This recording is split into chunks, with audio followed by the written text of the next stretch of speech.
Hey everybody, Adam Bate here, older brother at SEO Brothers, and in today's video we're going to sort of wrap up our on-page optimization theme of the month with a review of what our on-page optimization document typically looks like.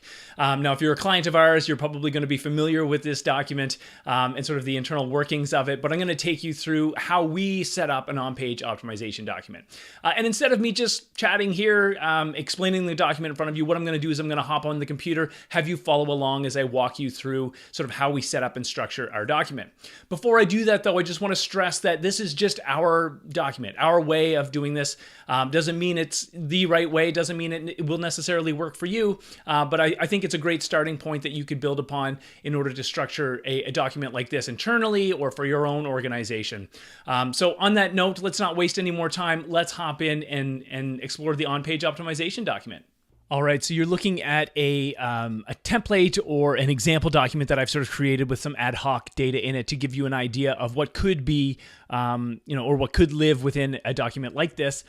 So we have, this is our on-page or website optimization document. We're using Google Sheets for this because we always love to work collaboratively with our partners and with our clients, so that everything done here is in real time, meaning that, there will be multiple drafts of this file and work will be sort of in progress from time to time. So whenever a client or a partner pops in, it may be a work in progress. So that's just something that, we're very transparent about. But at the end of the day, this style of document allows us to do better collaboration with our partners. Again, wanted to stress that this document's a good starting point. So let's just dive in. In the beginning, you'll see a legend. We always sort of set up our documents with a legend so that whether it's a partner or the end client understands what they're going to find in each of the sheets within the document. I'll take you quickly through the different sheets and stress what's important and how to set things up. So again, this is the legend. It indicates all of the sheets in the document. We have keyword research, review, which is a tab with the finalized keyword research ready for review for the client.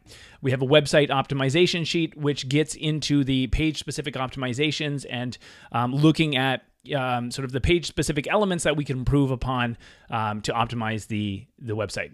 Blog ideas, if we're doing, say, monthly, quarterly, or weekly content recommendations, all of these blog or content ideas will live in the blog ideas sheet. Now, keyword research raw, this is just a rough draft of keyword research as we're working internally. We like to keep our rough work out of sort of the polished work, so all of that is done in the raw sheet.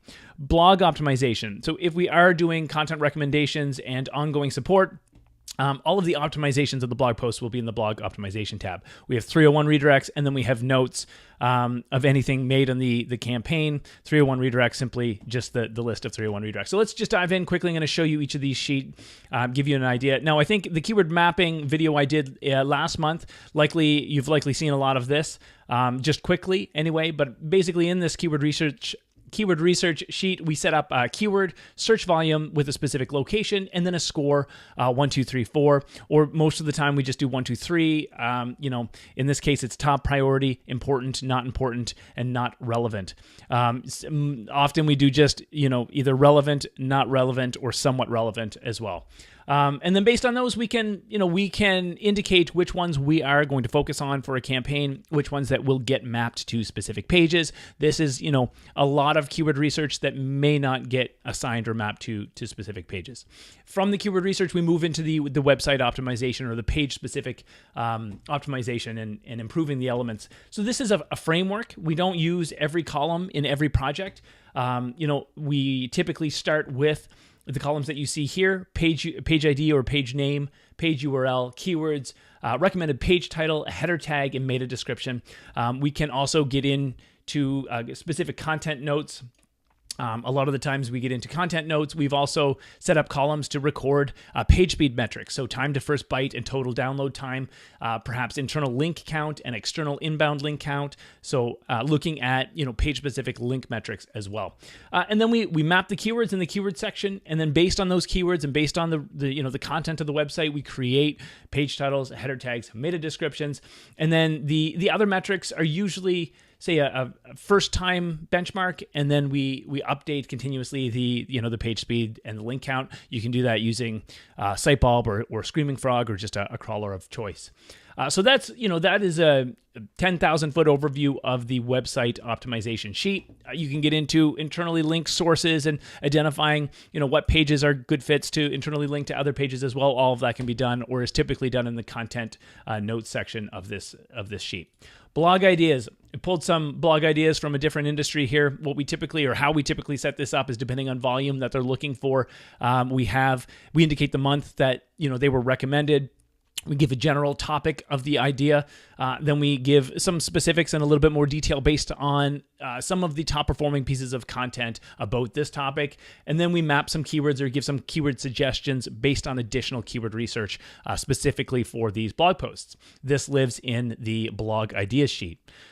Then you'll see some raw data. I don't have anything in here. This typically looks like, looks similar to the keyword research review, but it could be a lot messier. So picture the keyword research, the finalized keyword research, but this one could be a little bit more scattered. Could be, testing multiple locations and looking at search volume across multiple locations. Blog optimization. So this is a sheet that we use if we are supporting ongoing content optimization. So if you are continuously publishing a blog and we are working through it to optimizing those elements, to internally linking that content, this is the sheet where you'll find that. You'll see a core set of pages within your website. And these are just a reminder to our team that, here are the core pages we want to build internal links for. Here are some of the core keywords that we're going to use. And then ultimately, here's an ongoing list of, your published content on your site, whether it's blog posts or resource articles or anything else that you're continuously publishing. And then we'll go in sort of behind after you publish or in tandem as you publish, and we optimize page title, meta description. We add some content suggestions, and we also internally link these back to the core pages. This is what you'll find continuously updated in the blog optimization sheet. Next up is the 301 redirect template.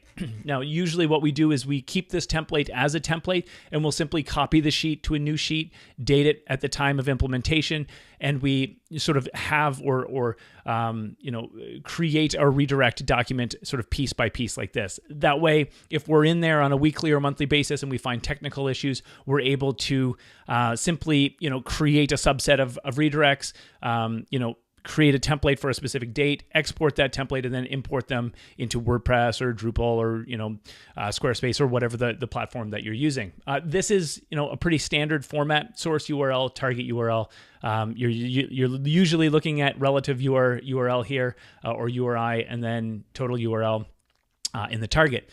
Depending on the content management system, this may be set up a little bit differently. You can also add a couple of columns to the beginning, depending on who's implementing. So, if you have an internal development team that's going to implement these, just add a implementation column that they can check off once things are implemented.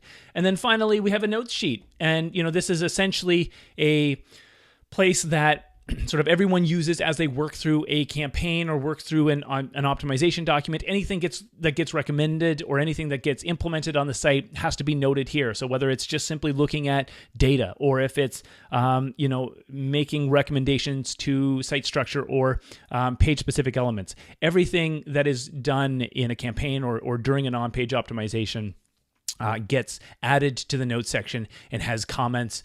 You can see completed initial website audit, completed initial keyword research and optimization of core campaign pages, added first month's blog idea, added blog idea, conducted monthly data checks, completed full site-wide keyword research. So anything that the specialists are doing with respect to this specific campaign, gets done in here. Or it gets noted in here. So that's just a quick, 10,000 foot overview of our on-page optimization document. But I hope that shed a little bit of light into, the style of document that you could set up, whether it's an internal project for your own website, or if you do have a handful of clients and you're looking to borrow a style of deliverable, feel free to do so. If you have any questions about this document, about how we approach on-page optimization or our campaigns, I'd be happy to have a conversation. Hope this was beneficial. I think that wraps up our on-page optimization for the month of February. Can't believe it's over already. Next month, we're going to get into something a little bit different. We're going to look at and publish a series of videos that give you a glimpse of what it's like to work with the SEO brothers, introduce some of our team, introduce some of our amazing partners, and take you through that process of working with us. So a lot more to come next month. Again, hope everyone's having a great day, and we'll see you next week. Take care.